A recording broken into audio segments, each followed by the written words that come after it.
Hi mga kalinling, this is Island Ski Vlog, Bicolanang Oragon.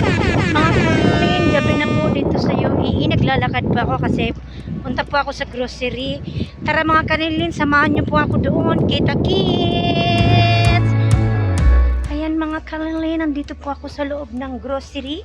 And mega love shout out nga pala sa aking subscriber na si GM Vlog. Yan mga kalinling, ang lulutuin po ngayon ay chicken broccoli. Tara mga kalinling, tayo sa vegetables area.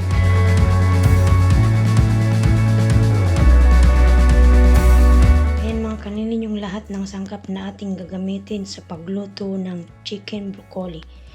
Ito yung ating breast chicken mga kalinling. Ayan siya. Iniwa ko lang siya ng mga maliliit na pahaba. Then mga kalinling, ito yung ating broccoli. Of course, gagamit tayo ng ginger. Then yung ating garlic, sugar. Then yung ating cornstarch mga kalinling. Then gagamit ito po yung cornstarch. Gamit tayo ng oyster sauce, ground black pepper, soy sauce, of course cooking oil, then water. Then mga kalinling, yung ating pampalasa na nam bakanemen. Ayan mga kalinling, so ang susunod nating step na gawin mga kalinling ay imamarinate ko na po yung chicken para po kumapit yung lasa. Okay. Ayan mga kalinling, para malaman nyo po kung paano ko po siya lulutuin, just keep on watching mga kalinling. Ayan mga kalinling, susunod na gagawin natin ay imamarinate muna natin yung ating breast chicken. Ayan.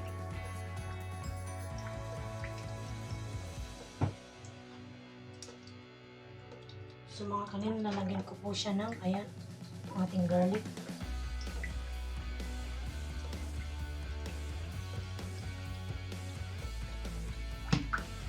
Lalagyan ko na rin po yung ating soy sauce.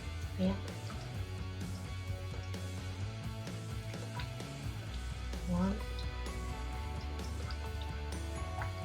2 tablespoon of soy sauce. Ayan.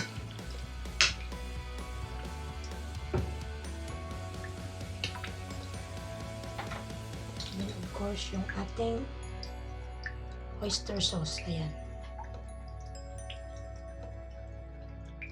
Lalagyan ko rin siya mga kaninin ng 2 tablespoon. Ayan. 1, 2,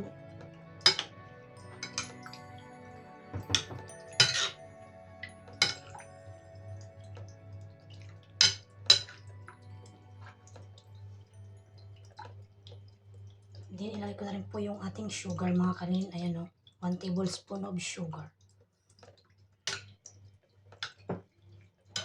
Ayan. Haluin po natin mabuti.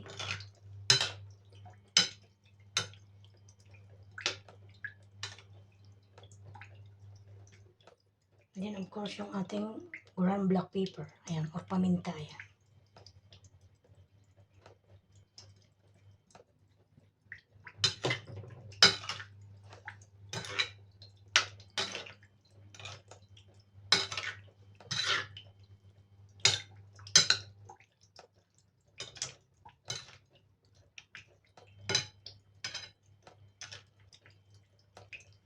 Ayan mga kaninlin, i-marinate lang po natin siya ng 20 minutes. Then after po, pwede na po natin siyang lutuin. Then of course mga kaninlin, nalagyan ko po siya ng pampalasa. Ayan.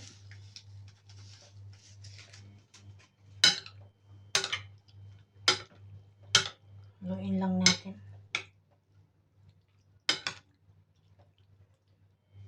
Ayan mga kaninlin, mainit na po yung ating frying pan or kawali. So ngayon mga kanin, lalagyan ko na po siya ng cooking oil.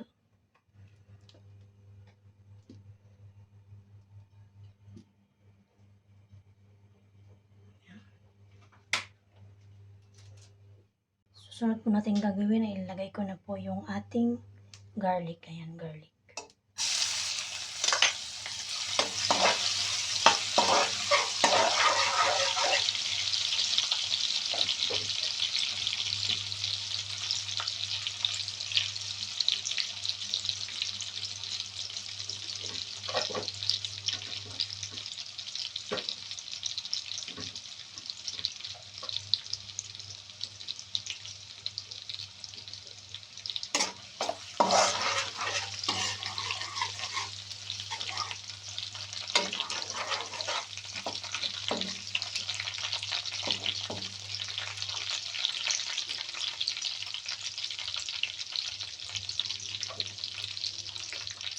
Then, susunod po natin ilalagay yung ating ginger. Ayan, ginger.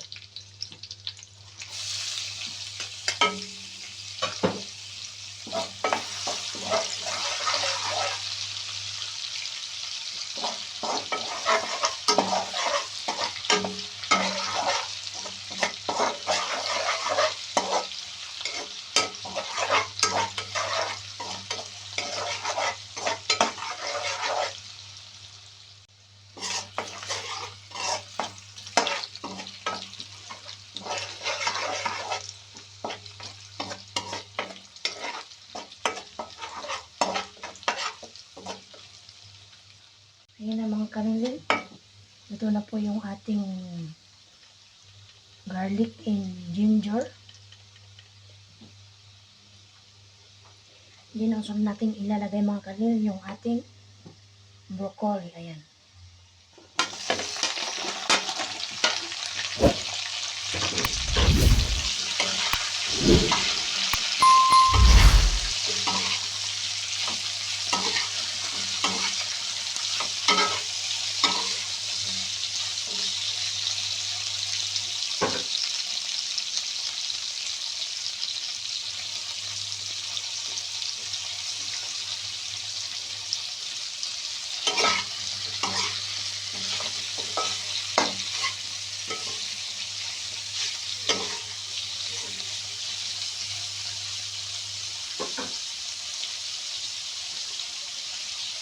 Ayan, isa ng kunting pampalasa mga kanilin.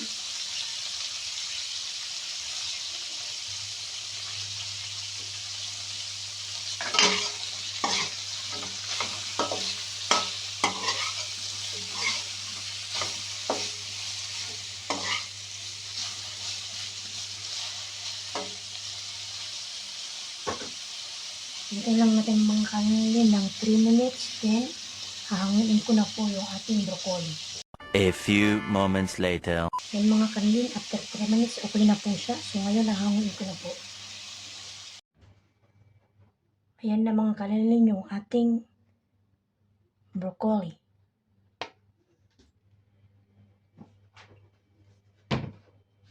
So, ngayon mga kanilin, ang next step na gagawin natin ay ipapry po natin yung ating breast chicken.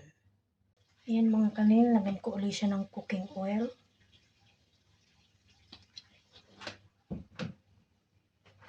Hinaan lang po natin yung apoy. Ayan. So, ngayon mga kanilin, ilagay ko na po yung ating, ayan, chicken.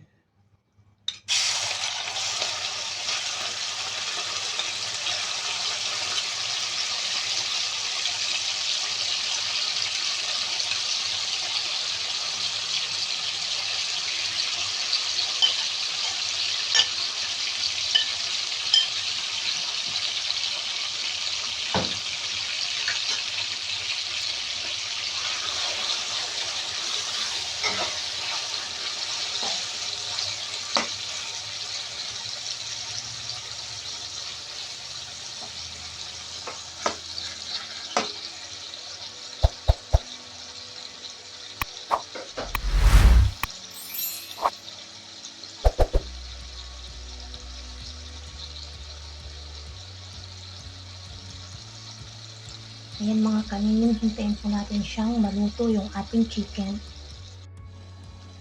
Ayan mga kanilin, malapit na pong maluto yung ating chicken. Ayan na po siya. Ayan mga kanilin, luto na po yung ating chicken. Ngayon gagawin ko po ay lalagay ko po, nahaluan ko ito ng tubig. Ayan, lalagay po natin.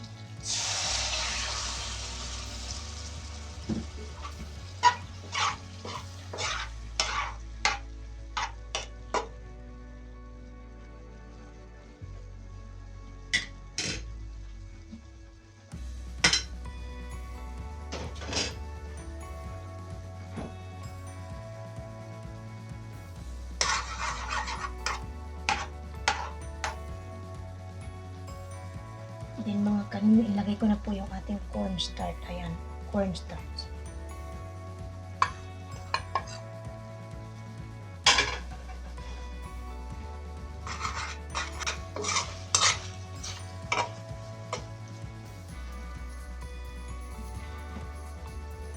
Ayan mga kanil, lagay ko na po yung ating, ayan, yung broccoli.